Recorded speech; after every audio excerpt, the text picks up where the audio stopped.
All right, well, welcome everyone to HDR's Focus Time. Today, we're actually going to be talking with Heather Cleveland from Heather Cleveland Design, which is a Oakland-based interior design firm. So we're very excited. Heather has over 22 years of residential interior design experience, and she's won numerous awards, including 7 consecutive years of Best of House. HDR has actually had the opportunity of working with Heather, and one of her unique skills is that she has the ability of both being able to lead a project in design, as well as have a really deep understanding of the construction side of things.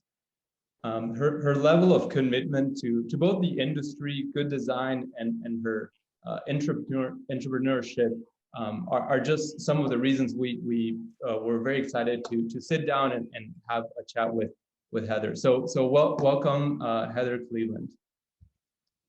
Hey there. How's it going? Good. How are you doing? Really good. Thank you for joining us today. We're very excited about about this chat, and hopefully we can learn more about you. Yeah, I'm happy to talk to you. I think it'll be fun. Yeah, awesome. So I would love to start just from the beginning and maybe learn a little bit about what were the triggers that that inspired you to become an interior designer.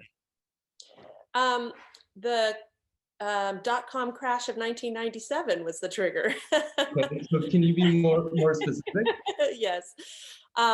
So I definitely always had that creative, decorative gene. I would, paint my bedroom as a kid and sew curtains and kind of that classic story of many interior designers. But when I went to college, graduated, and then thought had no idea that being an interior designer was actually really an option. So I joined the tech industry in sales. Oh, wow. And worked for a computer consulting and training company in San Francisco. And I started in '96, and about 6 months later, that .com crash Okay. hit. And so I was last hired, first fired kind of thing. Okay. And really was blindsided by it. I went into work having absolutely no idea I was not going to have a job that day, and was, given 2 weeks severance, and that was that. But I was young enough to not have any debt. I didn't have a mortgage yet, etc. So I called my mom weeping, and she said, "Well, what would you do if you didn't have to earn money?" And I immediately answered, "I would just go around and decorate everybody's house." So she said, "Well, go to design school then. You don't, you have no huge financial obligations. Now's the time." I didn't have children or any of that. So I did. I went back and got a 2-year degree at FIDM in San Francisco. And that's all she wrote. I knew that day one, I knew, oh, yep, this is exactly where I should be. And where would you say you find, or where do you look for design inspiration, or how do you let your mind be inspired to find the right aesthetic for certain clients? You mean besides my obsession with Instagram? Exactly. A little bit of a problem there. A lot of ways. My mom is a fine arts artist and my dad is a musician. And I went to the Waldorf School in Sacramento, which is definitely an art and nature-based program. So creativity and art have been around me, and therefore I feel like my eye is trained to recognize it in small things, like I will notice the sort of like chartreuse color of a leaf and think, oh God, that's such a beautiful color. And that'll translate into something. Or I will, be out on a hike and see the way that the light plays off of something and think about, like, how do I bring that kind of energy or vibe into a space that really like feels so good, when you go out into nature and you feel really good. So bringing back that sort of sense of calm and I don't know what the exact word is, but just feeling really good after having been outside. So that's one way in which I find inspiration. I definitely when you're walking with your family and going on a hike, I mean, do you literally stop the whole family to like take a moment, or do you kind of just take it in and think later? We were just, an example is we were actually just on on Treasure Island hiking was it Saturday? And the way that, so we were coming back, you kind of walk out where you're kind of walking in the directions of towards the East Bay. And then when you come back on the path, your view is San Francisco, downtown San Francisco. It's a gorgeous view. And the clouds were just sort of puffy in all the right ways. And the sky was super bright blue. And then I just kind of looked and saw those classic hills of San Francisco and the buildings, et cetera. And stopped my sister dead in her tracks and said, oh, that just reminds me of a Diebenkorn painting, which is a famous California painter from the 60s, who painted a lot of sort of impressionistic style, watercolory kind of San Francisco scenes. So things like that will, I will stop and say something. And other times I just sort of observe and collect the feeling, and reserve that for later. Like, how can I translate that feeling into the space that my client is looking for? And when you're interviewing potential clients, what are the things that you look for? What do you look for when you're having the conversations? Do you typically like to make sure they follow a certain like specific design aesthetic, or do you like to be flexible? How do you decide on what's kind of the ideal client? I think obviously aesthetic plays a role. I definitely have a design point of view, but I work in a region that accommodates that, right? So most of my clients look at my website or my social media, and they're already primed for a certain look that they want. So if someone calls and says, I want to do neoclassical something, I'm not your girl, right? Like, I will refer you to someone, but that's not something I'm an expert in and something I feel terribly comfortable designing. I don't think I would give them the best design. So to me, it's not about filtering out the aesthetic with a discovery call with a client. It's more about their seriousness towards the project. Are they having a little fantasy by calling me on the phone and playing house? Or have they really thought what this is going to cost? Do they, are they clear that all decision makers need to be in all meetings, and that's not going to be Friday at 7 p.m. That's going to be Monday through Friday, 9 to 5. And, like, really understanding and respecting my office hours, and that this is a business, and that we will be, friendly but professional with each other, and really understanding that they need to put importance into the project the way they would any other, like a doctor's appointment or anything else. Those things actually really matter more to me, because then I really feel like we can establish a solid professional relationship right off the bat, instead of me having to sort of say, like, sorry, no, I don't work weekends, or Right. You're equal. You're both equally committed to the project. That's a great way of putting it. Yeah, because I'm going to give you 110%, within the parameters of how I run my business. And I want that same 110% in terms of responsiveness and clarity of response, and thinking seriously about your budget and seriously about your timeline, and understanding you don't go away for the weekend and come back with a brand new kitchen, like having so I give them a lot of real talk in that first meeting, so they really understand what they're asking for. And that turns some people away. They realize, oh, we're not as serious as we thought. And so they don't move ahead with me. But I think it's an important hurdle to go over and make sure that you've really filtered through the very serious clients.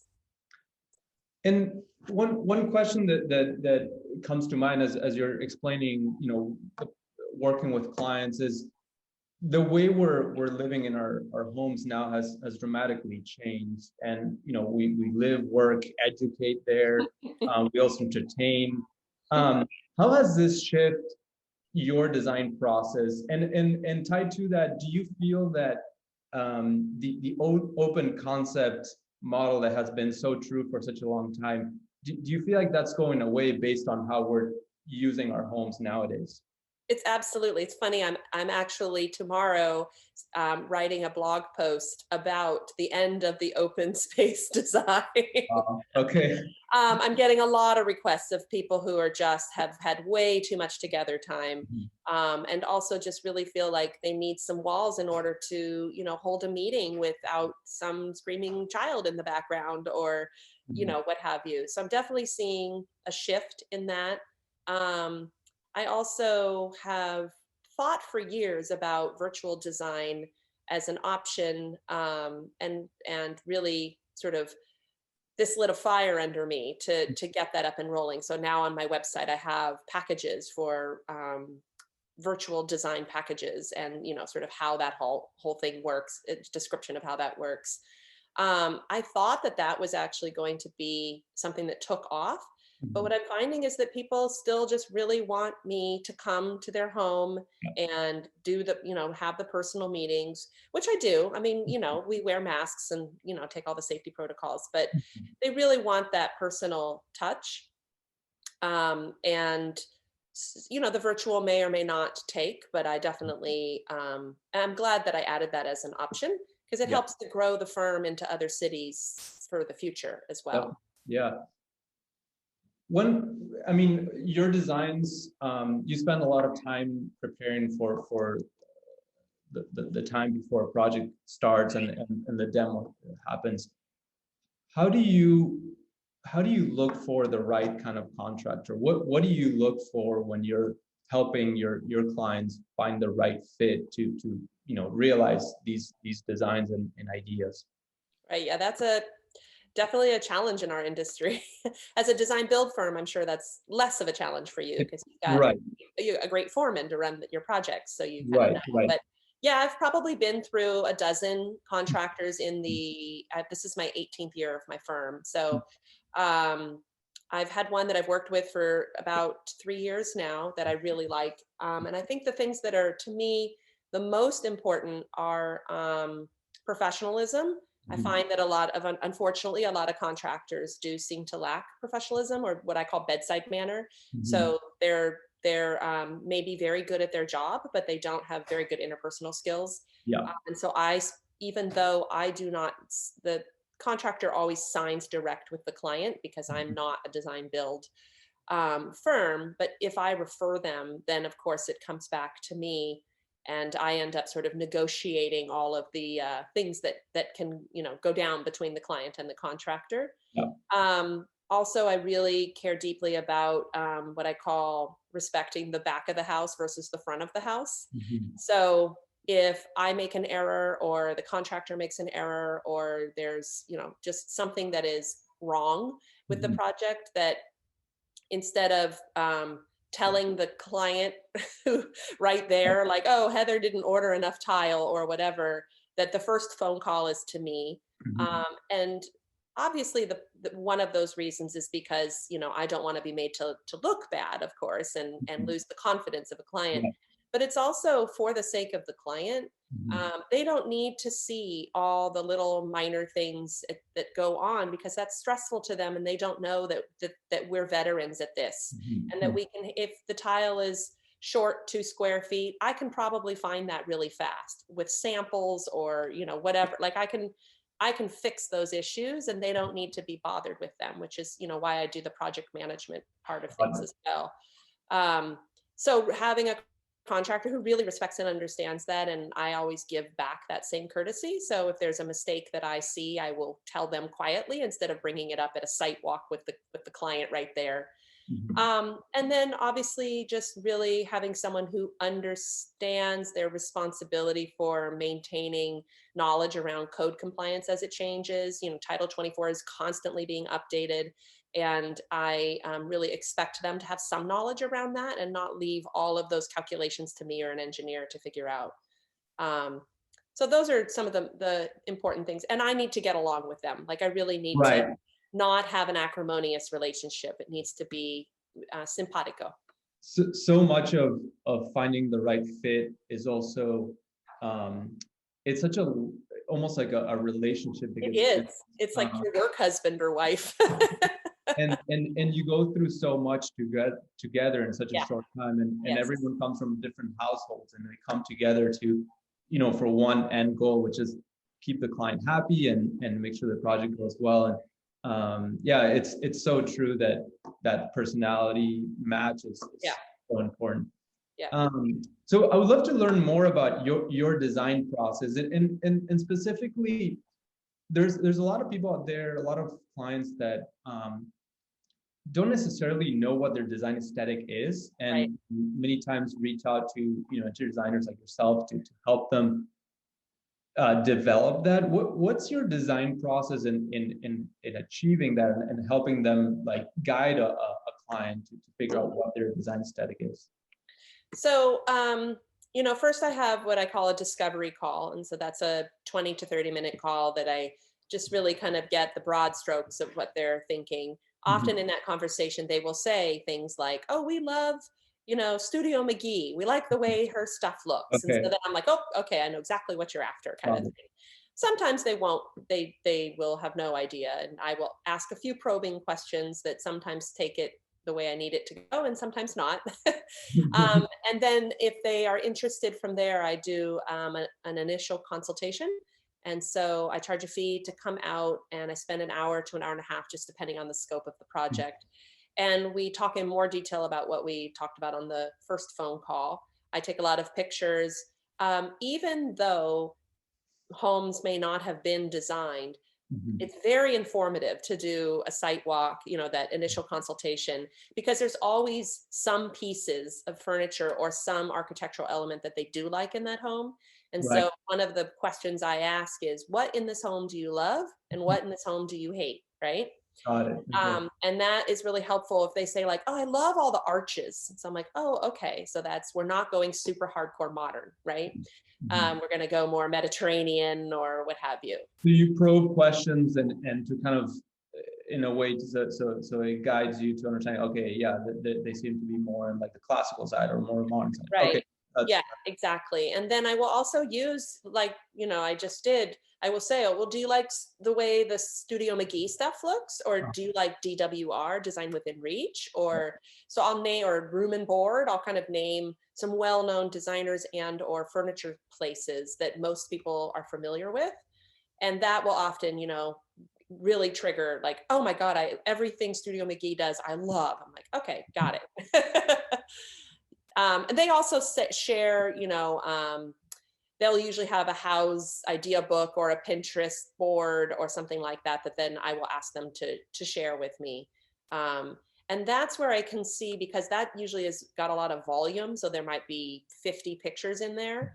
And I will sort of notice like, oh, there's a green velvet sectional in like 30% of these photos, even though they have not specified they want a green velvet Mhm. sofa. I see the pattern. I'm like, they're obviously attracted to that look, right?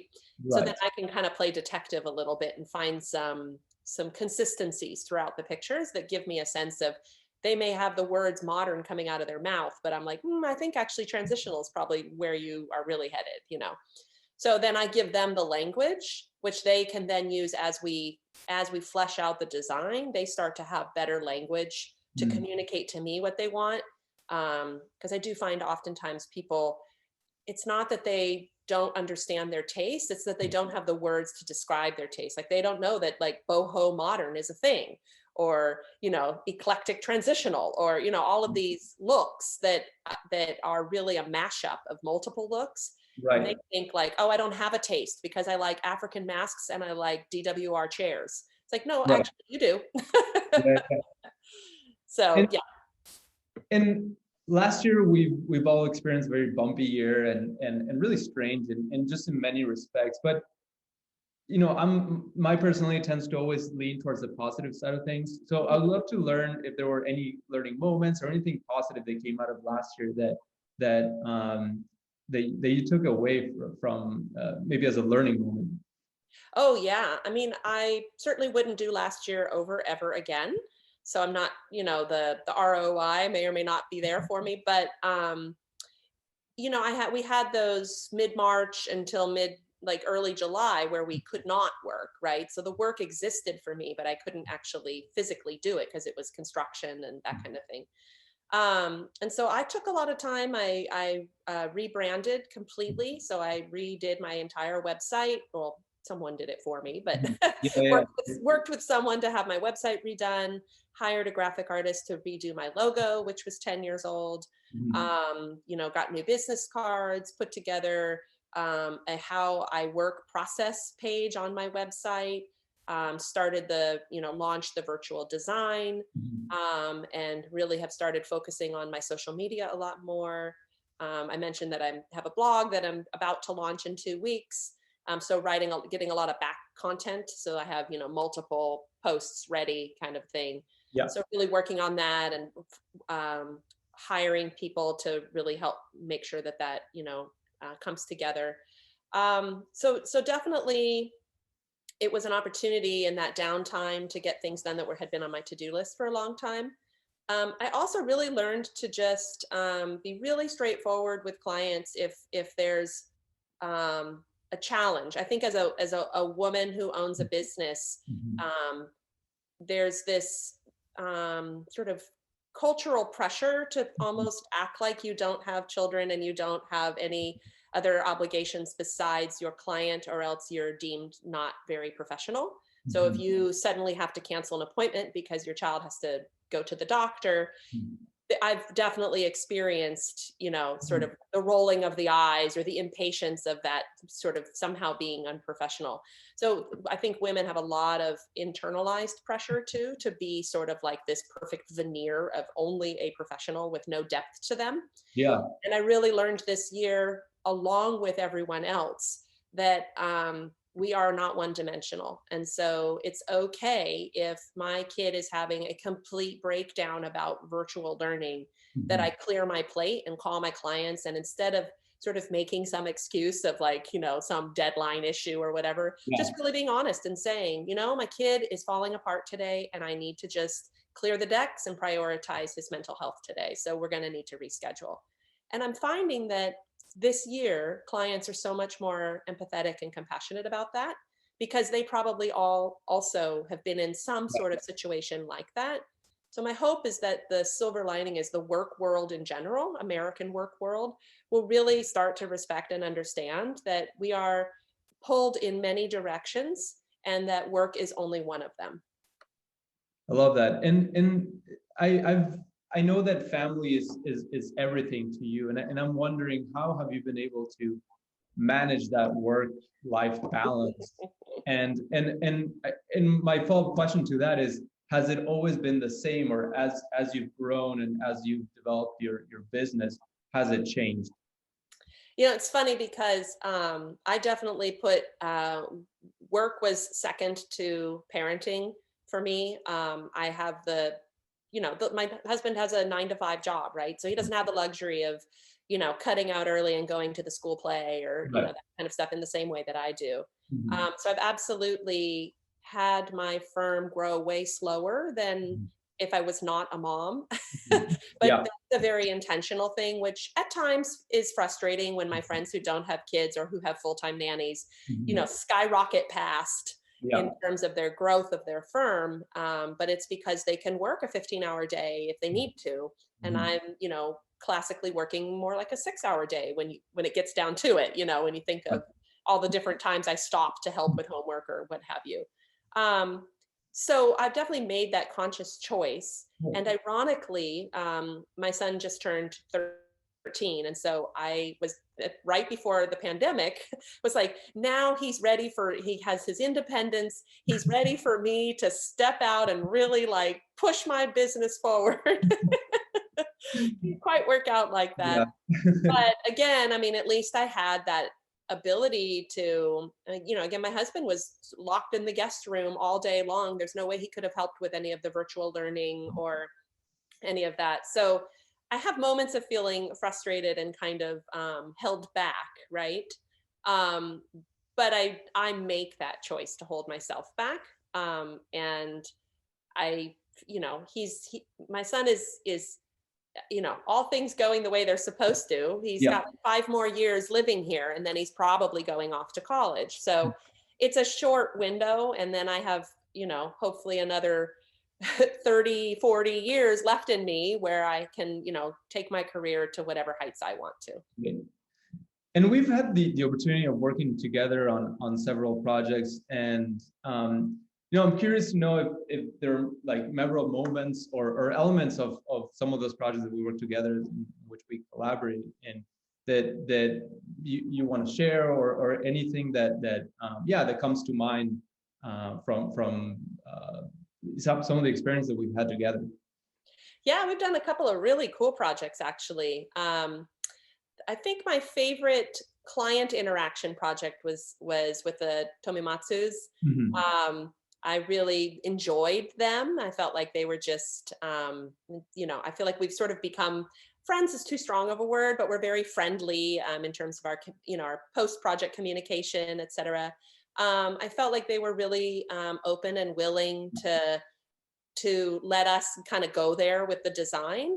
That was, I think, my first real inside peek at how Chris runs the construction side. And I was really impressed by the tight ship that he ran. I've had so many contractors who just get, months behind schedule and don't really communicate it. And I feel like you guys, especially with Chris at the helm, do a really good job of staying on track, which is super rare in our industry. Very much so, yes. Yeah, so I really appreciated that. He actually kept me on my toes too. Like, sometimes I would not have something that he needed when he needed it, and he would stay on top of me and just say like, look, I really need this particular whatever it is, whether it was information or materials kind of a thing. Those decisions need to get made, et cetera.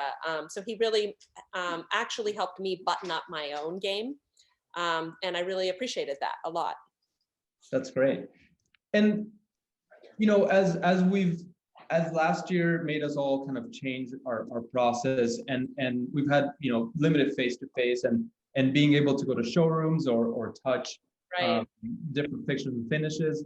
How has that changed your process, and how do you feel that as you produce these new projects, do you feel like it's the same, you're able to develop the same kind of design or develop the same kind of project as maybe in 2019 when you could go to showrooms, we could touch samples? How do you feel that's changed? So I'm definitely, not, I mean, if anything, I'm, going to a tile place within a 20-minute appointment that I'm allowed to have, and picking up some samples real quick that I saw online or anything. Right. So part of me feels that there's a loss in not going to showrooms because, sometimes you go and you just get inspiration. Like I think I'm going for a cognac colored leather fabric place, and I come out of it with 5 other fabrics these could be the accent pillows, or this could be one of the chairs, or that kind of a thing. So just sort of pawing through everything definitely brings about inspiration. But the flip side is that I've actually really ended up broadening my my circle of vendors because I've gone online, right? So now I don't have to have something that's within a half hour, 45-minute drive. And I have a really large office actually. So I have plenty of space for a really good library. So I've got a huge fabric library and a pretty good sized tile library, and, wall coverings and, wood samples and cabinet doors and all sorts of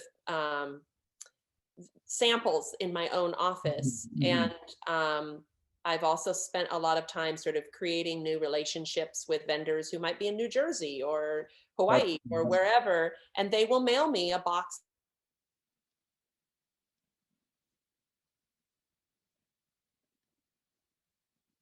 So I feel like being online has grown my resource pool. That's fantastic. Which is great. Yeah. And I get that obsession with Instagram is an obsession, but it's also, I get a lot of really good you know, someone, there'll be an ad for a furniture company I've never heard of. And then I will go on there and I'll request a sample book or a trade, you know, application or what have you. And so I'm finding that I actually have way more diversity in my designs because there's all these other products that I'm discovering that I wouldn't have if I could go to my usual showrooms. One question that comes to mind is, you know, I think of you and your process and your accomplishments as an interior designer, and also an industry expert, and you know, you've achieved so much, and I wonder, you know, if you could go back to, you know, when you first started, when you were fired from that last your job, what would you tell yourself, your younger self, right? Like, what would you tell yourself in the journey that you're about to embark? Wow, that's a great question. I would say take more risks than I was willing to take in the beginning. When you're a sole proprietor, you know, if you mess up, it's on you, have to pay for it. Mm-hmm. And when you're first starting out, that's a super scary thing to think about, you know, replacing someone's $9,000 sofa out of your own pocket. It sounds like it's happened, maybe? Close, not quite, Oh, but God. close. Okay. You know, there's definitely been expensive mistakes or problems that I've had to fix for sure. Mm-hmm. So I would say, you know, definitely take the risk of allowing yourself to grow. So taking on projects that you actually don't, you know, for years I would say, oh, well, I don't know anything about that, so I'm not going to take that job or whatever. And I've learned to just say, yeah, sure, absolutely, I can do that. And then go home and learn how to do that if I don't know. You know, they don't need to know that I'm, you know, it's an opportunity to learn something new instead of fearing what I, you know, not taking on what I don't know. So I would say that's probably the number one thing is take those risks, say yes, and trust that you will figure it out. Right. And a follow-up question is, how much of your success and your company growth would you say is hard work or you know, good fortune or luck? It's definitely a cocktail of all three for sure. I definitely, you know, hard work is a hard thing to say because I absolutely work hard and am committed, but because I like what I do so much, it doesn't feel really hard. And I know that I have so many friends who really work much harder than I do, right? So I am a hard worker. I am very focused and committed to any project I take on. And I definitely ensure that I'm sort of the person out front taking responsibility for things and really interfacing with the client very regularly, and you know, so that communication, et cetera. Definitely, I'm sure that luck plays a role. I've no, like, my ego is not such that I think I manifested all of this on my own. Certainly the level of awareness we now have around institutionalized racism and white privilege and opportunities that are presented to certain people who look a certain way plays a role. That's not luck. That's actually our societies being set up in a way that favors me over others. So I'm not unaware of that. And I think that along with the hard work, the determination, like, I am definitely willing to try the new thing, whether it's creating a blog or, you know, working really hard on my social media or going to conferences that I think will grow my knowledge, et cetera. Like, I'm willing to do all of those things in order to keep myself relevant and moving forward. That's great. Yeah, I mean, one thing I've always admired about you is your sense of entrepreneurship and really just that drive has been, yeah, extremely inspiring to me. So so anyway, so that brings us to the conclusion of this chat. And honestly, it's been really great. Yeah, it was getting deeper into your process and understanding how you approach designing and so anyway, so thank you so much for joining HDR and in this chat. And yeah, I look forward to seeing more of these interviews. Who have you lined up? Have you lined other people up? So yeah, so we actually have 5 other people lined up. So and it's all kind. We have real estate agents. We have people that wrote code books. So we have a series of all kinds of people that we're going to be interviewing. And this will be on your website, or where? How will I find to follow along? Yeah, so we'll have it in our website, and we'll also have it in our Instagram account. Oh, great. So, Well, of course, I follow you on Instagram, so. exactly. So anyway, so well, thank you so much, Heather, and Yeah. great. It's been a pleasure, and yeah. Thank you. I'll talk to you soon. Bye bye. Take care. Bye-bye.